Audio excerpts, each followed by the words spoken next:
ពេលដែលគេធ្វើបានហេតុអ្វីបានជាយើងធ្វើមិនបានទាំងដែលយើងមាន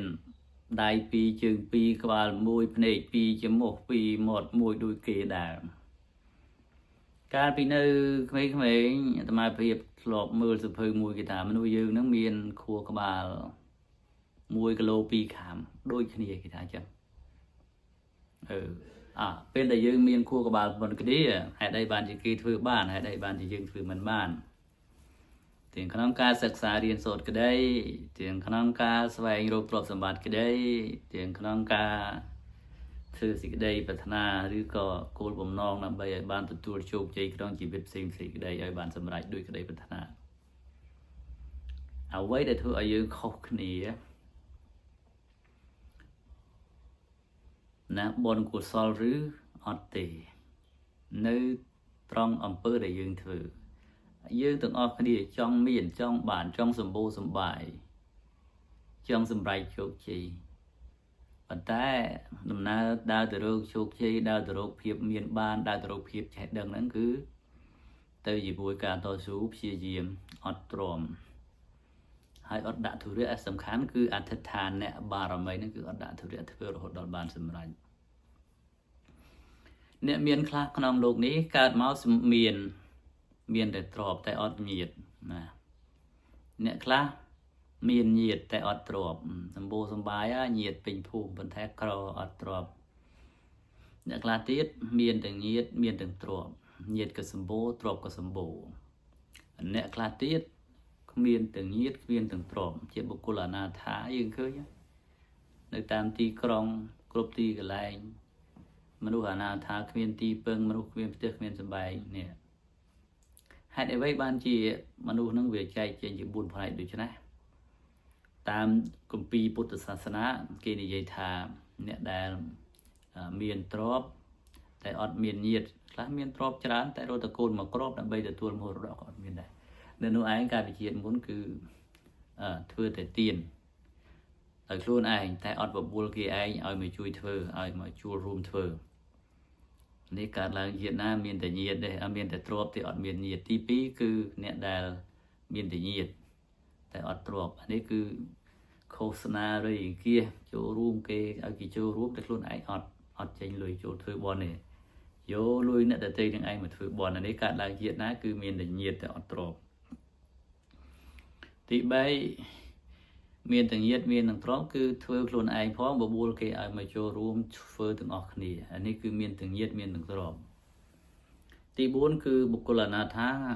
គ្មានញាតិមានទ្រព្យបុគ្គលនេះគឺជាមនុស្សកំណាញ់មិនដែលធ្វើទានអញ្ចឹងហើយបានតែយើងឃើញថាអ្នកខ្លះអត់កាលណាយើងមិនដែលធ្វើទានណាលុយដែលយើងរកបានទ្រព្យដែលយើងរកបានទោះបីយើងកាន់នឹងដៃក៏ដោយនឹងរបូតចេញពីដៃរបស់យើងព្រោះយើងមិនអាចមានបនដើម្បីបានសោយនៅទ្រព្យនឹងទេយើងលើកយើងធ្លាប់អត់បនសន្មតថាមហូបអាហារមួយយ៉ាងដែលយើងធ្វើដែលគេឲ្យមកយើងសម្រាប់យើងហូបស្រាប់តែមានអនាយកទៅហូបបាត់ទៅទាំងដែលយើងនឹងចង់ហូបតែអត់បានហូបទេនេះឃើញទេវាយើងអត់មានបនត្រូវបានហូបមនុស្សស្អាតនោះល្អ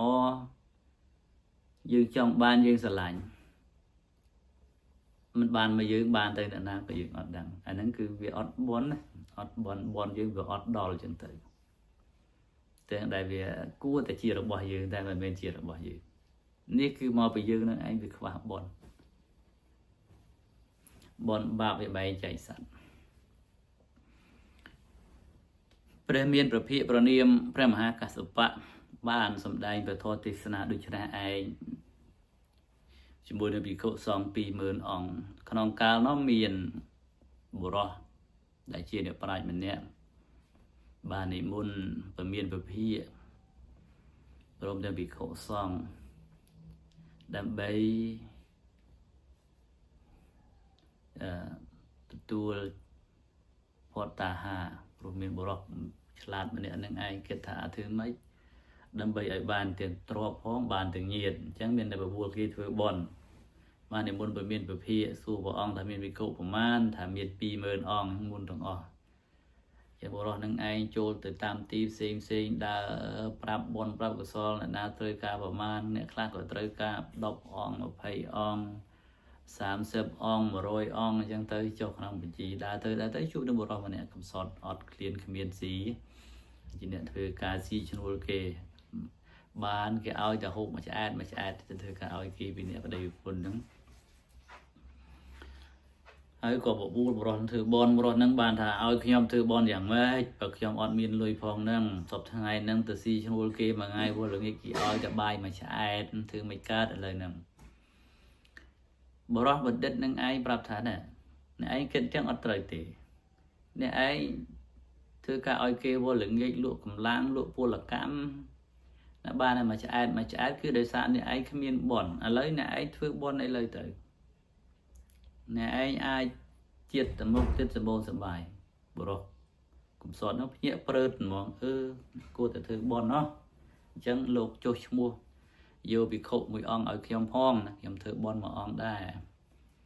ហើយអ្នកចុះឈ្មោះហ្នឹងគឺគិតថាមួយអង្គមិនអីទេដឹងតែបានណាដើរទៅទៀតបាត់ទៅបរោះកំសត់នេះឮថាបានធ្វើបនដូច្នេះហើយក៏សប្បាយចិត្តមកវិញប្រាប់ប្រពន្ធប្រាប់អីចឹងណាសប្បាយចិត្តឯនាងប្រពន្ធហ្នឹងក៏ព្រឹកឡើងនាំគ្នាទៅធ្វើការស៊ីឈ្នួលលោកសិទ្ធិធ្វើការឲ្យលោកសិទ្ធិនឹងឯងអ៊ំកបុកស្រូវផងអីផងធ្វើការដូចរំអញ្ចឹងលោកសិទ្ធិប្រពន្ធលោកសិទ្ធិនឹងសួរថាមើលថ្ងៃហ្នឹងអីនាងដូចជាសប្បាយចិត្តណាស់ថាមានរឿងអីឬថាខ្ញុំហ្នឹងថ្ងៃនេះធ្វើបន់ប្រគិនចង្ហាន់ដល់ភិក្ខុសង្ឃមួយអង្គភិក្ខុសង្ឃមួយអង្គអញ្ចឹងលោកសិទ្ធិនឹងក៏ឲ្យណាទឹកដោះគោជូរនោះបន្តិចទៅទឹកខ្មុំបន្តិចទៅប្រេងបន្តិចទៅអង្ករបន្តិចទៅដើម្បីយកមកធ្វើបន់បានរបស់របរគ្រប់គ្រាន់ហើយក៏មកផ្ទះវិញមករីឯបរោះកំសត់នោះបានទៅរកបេះផ្លែឈើបេះរូបផ្សេងស្រែកជាងសបាយចិត្តថ្ងៃនេះបានធ្វើបន់បានធ្វើបន់ហើយក៏មានអ្នកប្រមងនេសាទកំពុងតែចាប់ត្រីនៅមាត់ស្ទឹងនឹងឯងឮចឹងទៅក៏មកអ្នកឯងមកជួយខ្ញុំសិនមកចាំខ្ញុំឲ្យត្រីខ្លះចុះទៅជួយដោតត្រីគេនឹងឯងអ្នកស្រុកគេធ្វើបន់នឹងទៅទិញត្រីអ្នកនេសាទហ្នឹងមកតំណោតពីតំណោត3តំណោតដោតអស់ត្រីលីងគេទៅអស់ត្រីហើយអ្នកឯងបានត្រីឯនៅតែនៅទេចឹងនោះយកត្រីដែលខ្ញុំកប់ទុកនឹងត្រីល្អ3 4ក្បាលយកទៅយកធ្វើមកហូបទៅមកវិញដើរមកវិញមកកណ្ដៅដល់ព្រះឥន្ទ្រាធិរាជព្រះឥន្ទកើតអីចេះបានជាក្ដៅក៏ហល់ក៏ហាយនៅបានជ្រាបច្បាស់ថាអូបរោះកំសត់នេះបានធ្វើបន់ហើយក្រៅពីពមានពភាកមិនអាចណាបានទៅទេព្រះនេះចឹងពេលមានពភាកត្រូវមកឆាន់ចង្ហាន់នៅផ្ទះអ្នកកំសត់ទុរគតនេះឯងចឹងព្រះអង្គក៏និមិត្តខ្លួនធ្វើជាមនុស្សធម្មតាទូទៅដើរមកសួរនាយបរោះកំសត់នឹងឯងថាមានត្រូវការប្រាក់ឈ្នួលទេត្រូវការអីអត់ទេញោមអត់ចេះអត់មានលុយជួលគេទេថាធ្វើឲ្យទៅទេក៏បានដែរធ្វើអីបានធ្វើអីក៏បានដែរហើយខ្ញុំត្រូវការជាងមហូបដើម្បីធ្វើមហូបណាប្រគិនភិក្ខុសង្ឃឆាន់នៅក្នុងថ្ងៃនេះអញ្ចឹងក៏បានធ្វើមហូបក៏បានដែរអញ្ចឹងខ្ញុំបកកែមករឿងធ្វើមហូបហើយក៏បានទៅធ្វើមហូបនឹងឯងព្រះឥន្ទ្រាធិរាជធ្វើមហូបមិនធម្មតាទេណាធ្វើមហូបជួយចាត់ចែងនេះនោះទៅដល់ម៉ោងទៅបានប្រាប់បរោះនឹងឯងទៅនិមន្តមានពភានិមន្តភិក្ខុសង្ឃមកក្នុងពេលហ្នឹងគឺប្រមានពភាព្រះអង្គទ្រង់ចូលសមាបត្តិទៅឃើញថាក្រៅពីយើងមិនអាចមានបរោះណាភិក្ខុអង្គណាទៅទទួលចង្ហាន់បរោះកំសត់នេះទេចឹងហើយព្រះអង្គទ្រង់គង់នៅក្នុងវិហារនឹងឯងបិទទ្វារចិត្តគេមកចឹងទៅគេទទួលភិក្ខុសង្ឃអស់ទៅចឹងបរោះកំសត់នឹងឯងបានចូលទៅសុំខ មួយអង្គដែលបាននិយាយគ្នាកាលពីម្សិលហ្នឹងស្រាប់តែអ្នកគាត់បញ្ជាហ្នឹងភ្ញាក់ខ្លួនព្រើតមកថាខ្ញុំផ្លេចបាត់ផ្លេចបាត់ផ្លេចឈើងហ្មងអត់ឥឡូវលោកក៏អស់ហើយឥឡូវលោកក៏យកទៅអស់លេងមានលោកនៅមកមួយឥឡូវលោកទៅផ្ទះអស់ហើយហ្នឹងជាងបុរសកំសត់ហ្នឹងយំហ្មងយំងូហ្នឹងទៅយំអ្នកឯងធ្វើអញ្ចឹងមិនសមរម្យណាបកគាត់ឲ្យប្រការផ្សេងអ្នកស្រុកអ្នកភូមិដែលគេទៅនិមន្តលោកបាក់វ៉ែហ្នឹងថាហ្នឹងហើយវាមិនត្រឹមត្រូវទេគេខំធ្វើបន់ចង់ធ្វើបន់អត់បានលោកអញ្ចឹងអ្នកប្រាជ្ញបណ្ឌិតដែលជាអ្នកចុះឈ្មោះលោកហ្នឹងថាឥឡូវកុំឲ្យខ្ញុំខ្វះគេបើបនអ្នកឯងមានអ្នកឯងទៅនិមន្តព្រះសម្មាសម្ពុទ្ធពួកស្ដេចមន្ត្រីសេដ្ឋីអ្នកមើលនៅមុខរាជការមហាមន្ត្រីទៅនៅចាំដើម្បីទទួលយកបាតពីព្រះអង្គអ្នកឯងទៅនិមន្តព្រះអង្គទៅបើអ្នកឯងមានបនព្រះអង្គទៅហើយបុរសកំសត់លឺអញ្ចឹងក៏ទៅហ្មងទៅដល់ទៅមកទ្វារព្រះអង្គហ្មងលើកដៃសំពះបាយបង្គំដល់ព្រះអង្គដោយចម្រើននៅក្នុងក្រុងនេះគឺគ្មាននរណាក្រជាងខ្ញុំទេមានតែខ្ញុំនេះឯងក្រជាងគេអញ្ចឹងព្រះអង្គសូមមេត្តាអនុគ្រោះដល់អ្នកកំសត់ទុរគតដូចជ្រូកខ្ញុំផងអង្គបើកទ្វារហុចបាតបុរសកំសត់ហ្នឹងក៏ទទួលបាតពីព្រះអង្គដោយបានទទួលសម្បត្តិស្ដេចចក្រពត្តិចក្រពត្តិគឺស្ដេចគ្រប់គ្រងផែនដីទាំងមូលជាងពួកអ្នកមន្ត្រីស្ដេចថៃស្ដេចអីហ្នឹងឯងឃើញអញ្ចឹងបុរសកំសត់ឲ្យបាតមកយើងមកយើងឲ្យលុយអ្នកឯងត្រូវការលុយប្រហែលអត់ឲ្យទេត្រូវការតែបាតពវិភាដើរទៅរហូតអ្នកណាសុំក៏មិនឲ្យព្រះជាឃើញអញ្ចឹងក៏បុរសកំសត់នេះវាបានមហូបអីប្រគេនព្រះអង្គបានជាមិនព្រមឲ្យបានគេសោះតាមទៅដល់ផ្ទះទៅបើកមើលឆ្នាំងព្រះជាស្ដេចផែនដីបើកមើលឆ្នាំងអីមហូបប្រអិនអ្នកធ្វើមហូបសិតតែស្ដេចទេវតាមកធ្វើមានទេវតាធ្វើស្ដេចទេវតាមកធ្វើឆ្ងាញ់ណាស់គាត់បើកឆ្នាំងពឹបក្លិននៃមហូបហ្នឹងគឺឈ្ងុយឈ្ងប់ក្របដណ្ដប់ក្រុងទាំងមូលហ្មងព្រះនគរហ្នឹងគឺថាក្លិនឆ្ងាញ់មែនទេហ្មងមហូបហ្នឹងស្ដេចទេវតាធ្វើមហូបមិនមែនទេវតាធ្វើមហូបទេណាមានចុងភៅទេវតានេះគឺស្ដេចទេវតាចុងភៅបានមហូបល្អណាស់ចឹងខ្ញុំមិនហ៊ាននៅទេកាលណាខ្ញុំនៅខ្លាចបុរសកំសត់នេះហូបមិនឆ្អែតបានទៅវិញបាត់ទៅព្រះមានព្រះភិក្ខបានទូលទៅហើយក៏បានប្រគិនមកចង្ហាន់ប្រគិនអាហារដល់ព្រះដែលមានព្រះភិក្ខព្រះអង្គទ្រង់ត្រឡប់មកវត្តវិញសេដ្ឋីនឹងឯងគឺបុរសកំសត់ហ្នឹងគឺខ្លាចជាសេដ្ឋីនៅថ្ងៃហ្នឹងឯងរឿងហ្នឹងវាឆ្ងាយតែយើងនិយាយប៉ុណ្ណឹងទៅចោះរឿងរបស់គាត់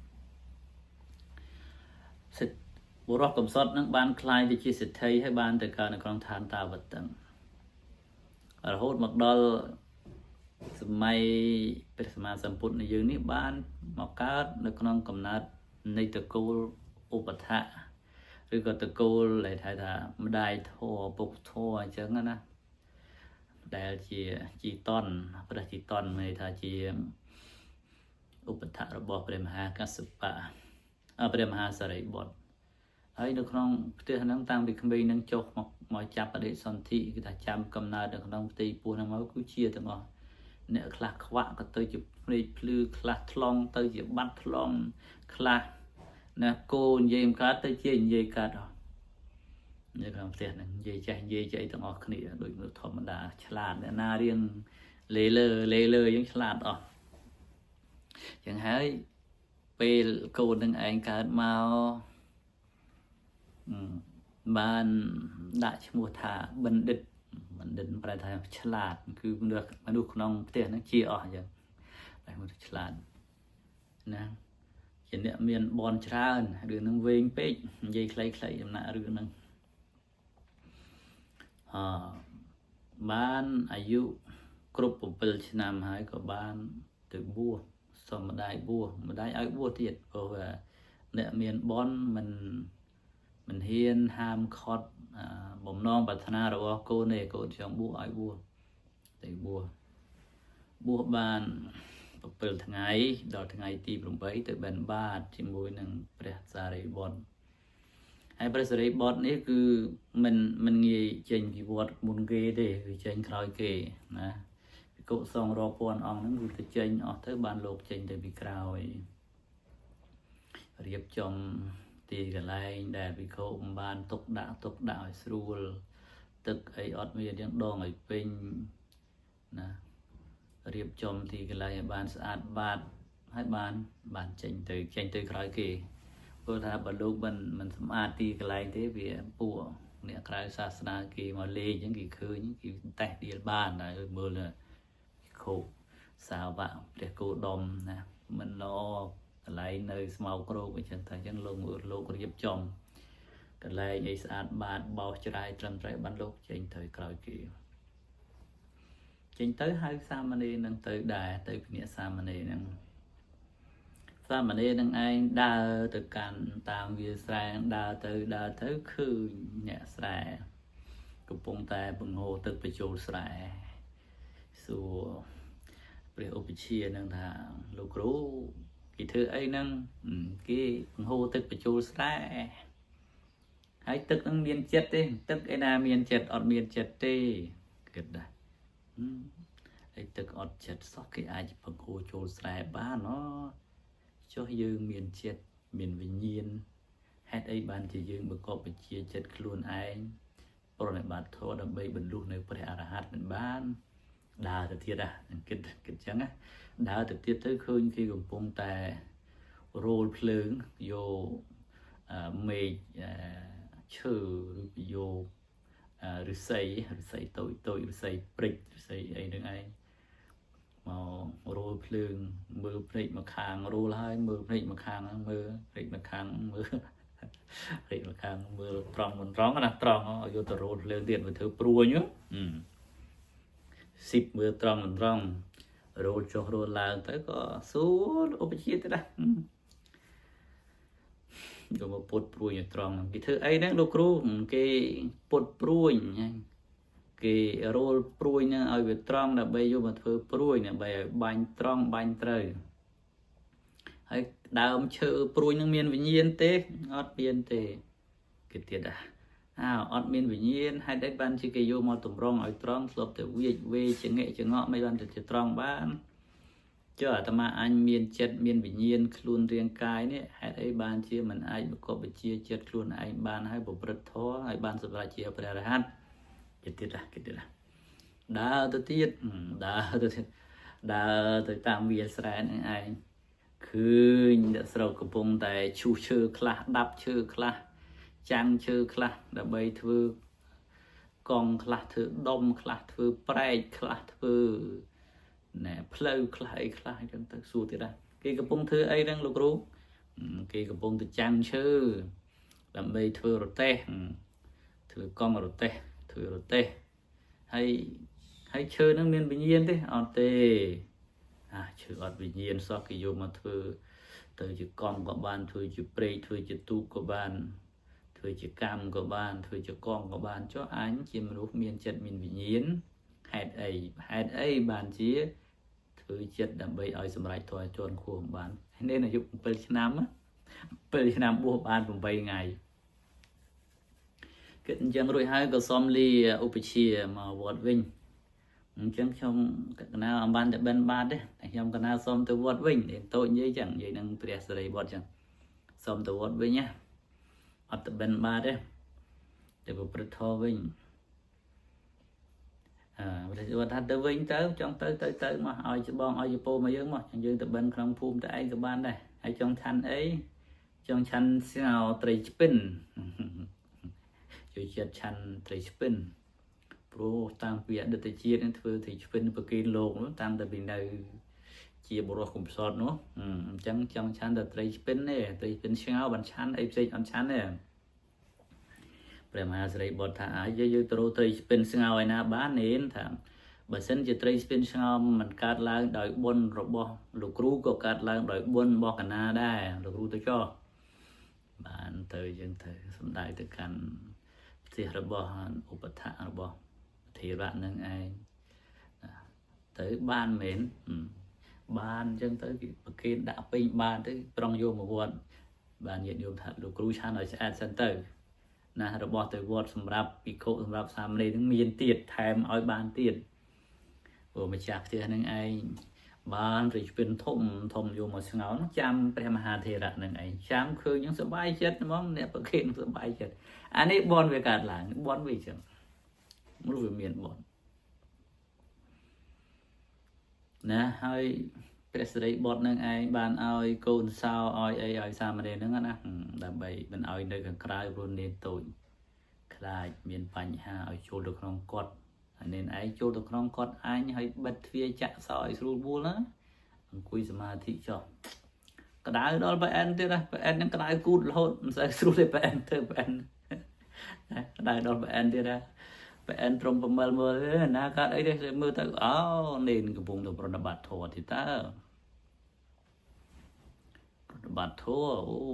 នេនត្រូវសម្រេចធម៌ជួនខ្ពស់ទៅអញ្ចឹងប្រអែនហ្នឹងពិជាទេវបុត្រ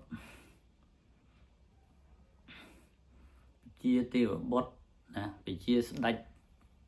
ទេវតាទាំង4ណាតាំងពីប្របាទវិរុលហៈប្របាទកវេរៈប្របាទវិសុវណ្ណប្របាទទុត្តរដ្ឋៈស្ដេចទេវតាទាំង4គេថាមហាចតុលោកកបាលទាំង4ហ្នឹងឯងចុះមកនេះមហារាជស្ដេចទេវតាទាំង4ឯងទៅដេញសัตว์ឲ្យអស់កុំឲ្យនៅជិតវត្តឲ្យនៅជិតវត្តឲ្យសាមណេរនឹងឯងបានសមាធិបានល្អហើយពីព្រះសិរីបុត្រកំពុងតែយកយើងមកថ្ងៃវាជិតផុតហើយថ្ងៃនេះជិតផុតមែនទែនហើយដើរមកតែងតាំងនឹងឯងចឹងប្រអិននឹងឯងប្រាប់សុរិយទេវបុត្រឲ្យបញ្ឈប់ណាបញ្ឈប់ឯងព្រះអាទិត្យកុំឲ្យដើរផុតឲ្យនៅថ្ងៃជិតត្រង់នឹងឯងបញ្ឈប់ប្រច័នទៅចន្ទទេវបុត្រឲ្យទាញរត់សម្រាប់ប្រច័ននឹងឲ្យឈប់ព្រះអង្គឯងយកសំណាញ់មាសនឹងឯងទៅបងព្រះអាទិត្យទាញឲ្យនៅទិសខាងកើតហ្នឹងអត់ឲ្យជ្រេទេខ្លួនព្រះអង្គឯងនឹងចាប់ទាញព្រះអាទិត្យនឹងនៅចង្អេងឯងឯងទាញសំណាញ់ចាំព្រះអាទិត្យនឹងនៅនឹងដល់ពេលពមានពភាកហ្នឹងព្រះអង្គទ្រង់ឆាន់ចង្ហាន់រួចហើយក៏ទ្រង់គិតទៅដល់សាមណេរហ្នឹងគិតទៅសាមណេរកំពុងតែធ្វើធម៌ថាធ្វើធម៌បានសម្រេចអីខ្លះហើយបានសម្រេចផល3ហើយថាសោតាបតិផលសក្តិគិវិផលអនាគិមិផលបានសម្រេចផល3ហើយនៅតែព្រះរហត្តផលតើអាចសម្រេចមុនចង្ហាន់ទេសម្រេច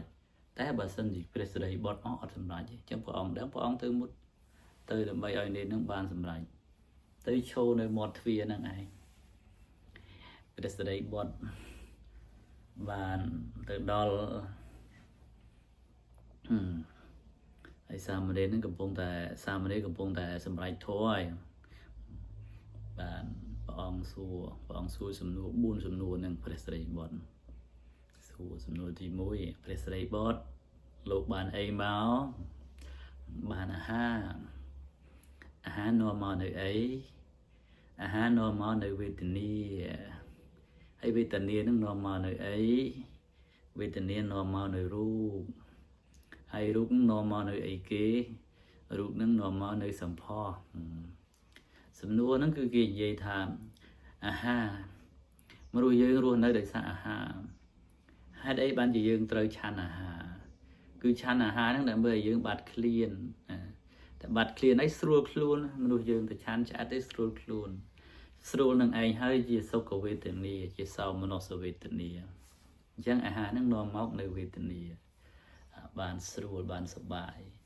ក្រោយពីយើងស្រួលស្កាយសប្បាយចិត្តទឹកមុខយើងក៏ស្រស់ថ្លាស្រស់ថ្លាហ្នឹងគឺរូបសម្បត្តិហ្នឹងឯងឃើញទេចឹងអាហារនាំមកនៅវេទនានាំមកនៅរូបស្រស់ថ្លាឆ្អែតបរិបូរណ៍សប្បាយចឹងទៅកាលណាយើងមានរូបស្រស់ថ្លាមានឥន្ទ្រីប្រឹមប្រែងបរិបូរណ៍ទៅយើងក៏មានសេចក្តីសុខហ្នឹងហើយជាសម្ផស្សគឺសុខហ្នឹងនេះគឺចម្លើយដែលឆ្លើយនៅសំណួរហ្នឹងអញ្ចឹងក្រោយពីសួរសំណួររួចសាមណេរក៏បានសម្រេចជាព្រះអរហន្តទៅបាន វាមានពភាព្រះអង្គទ្រង់ថាដល់ពេលដែលលោកត្រូវយកចង្ហាន់ទៅឲ្យកូននេនឆាន់ហើយគោះទ្វារបើកទៅនេនចេញមកទទួលយកបាតទទួលយកចង្ហាន់ណាដើម្បីនឹងឆាន់ប្រគេនដល់ប្រធារៈទេកណាឆាន់រួចហើយមានឆាន់ឯងទៅហើយក៏ឆាន់ទៅឆាន់រួចរាល់អញ្ចឹងទៅក៏ណាលាងបាតលាងអីរួចចាក់បាយអីចោលអស់ទៅព្រះអិនត្រីហ្នឹងបលេងសំណាញ់មាសរបស់ព្រះអង្គហ្នឹងស្រាប់តែព្រះអាទិត្យហ្នឹងរសៀលជ្រៀលជើថ្ងៃម៉ោង3ម៉ោង4បាត់ភិក្ខុទាំងឡាយឃើញថ្ងៃហ្នឹងវាមាញ់វាសាមណេរទៅទៅឆាន់រួចមាញ់សោះឥឡូវទៅជាថ្ងៃរសៀលថ្ងៃបែបបាត់និន្ទាមានរឿងអីកើតឡើងសាមណេរនេះឆាន់បាយហួសម៉ោងទៅដឹងហួសពេលទៅដឹងគិតអញ្ចឹងនិយាយគ្នាអ៊ូអែពេញវត្តហ្មងពេលមានពភាព្រះអង្គទ្រង់មកហើយទ្រង់ត្រាស់សួរថាមើលអ្នកទាំងឡាយអ្នកឯងទាំងអស់គ្នានិយាយពីរឿងអីទេនិយាយពីរឿងសាមណេរមើលនេះទៅតែលៀងបាតរួចមាញ់សោះឥឡូវថ្ងៃរសៀលម៉ោង3ម៉ោង4បាត់ទៅហើយហ្នឹងសង្ស័យតែនេនហ្នឹងឆាន់ណាឆាន់ក្រោយថ្ងៃត្រង់ទីដែរបានព្រះអង្គថាមិនមែនទេនេនឆាន់តាមពេលតាមវេលារបស់នេនច្បាស់លាស់កណាតយើងខ្លួនឯងនេះយើងនៅតែមកដើម្បីឲ្យនេនបានឆាន់ព្រះឥន្ទ្រីទីរាជនឹងទប់ព្រះអាទិត្យណាដាច់ចតុឡោកកបាលទាំង4មកការពារដេញសัตว์មិនឲ្យមានសម្លេងរំខានដល់នេនសូម្បីតែស្លឹកឈើចាស់ក៏អត់មានជ្រុះមួយសន្លឹកដែរបាននេនថាបានភិក្ខុសង្ឃទាំងឡាយថាអូល្អណាស់សាមណេរពិតជាមានបុណ្យមានវិស្នាបារមីអស្ចារ្យមែនបានលោកសំដែងពីមានពិភាព្រះអង្គទ្រង់ត្រាស់សំដែងថាធម្មតាអ្នកបង្ហូរទឹកតែនាំទឹកចូលស្រែអ្នកធ្វើព្រួញតែងរោលព្រួញពុតព្រួញឲ្យត្រង់អ្នកជាងឈើតែងដាប់ឈើធ្វើកម្មធ្វើកង់រទេះធ្វើរត់ធ្វើយានអីផ្សេងជាដើមចំណែកបណ្ឌិតទាំងឡាយតែងទូនមានខ្លួនឧត្តកាំងហេនយន្តិនេតកាឧសុការៈនមយន្តិទេយនាងទារុងតមយនានមយន្តិតច្ចកាអត្តានាងតមយន្តិបណ្ឌិតាអ្នកបង្ហូរទឹកតែងបង្ហូរទឹកចូលបន្លាយអ្នកធ្វើព្រួញតែងយកព្រួញរោលភ្លើងពុតឲ្យព្រួញត្រង់អ្នកជាងឈើតែងដាប់ឈើឈូសឆាឈើធ្វើទៅជារត់ផ្សេងឯបណ្ឌិតទាំងឡាយតែងទូមានខ្លួនសុភាសិតនេះគឺគេចង់និយាយថាយើងត្រូវចេះធ្វើរាងកាយយើងព្រោះរាងកាយយើងហ្នឹងវាដំបូងគឺធ្វើអីអត់កើតដែរអញ្ចឹងយើងត្រូវហាត់ពុតលុតដំណាដើម្បីឲ្យយើងនៅឯងមានចំណេះ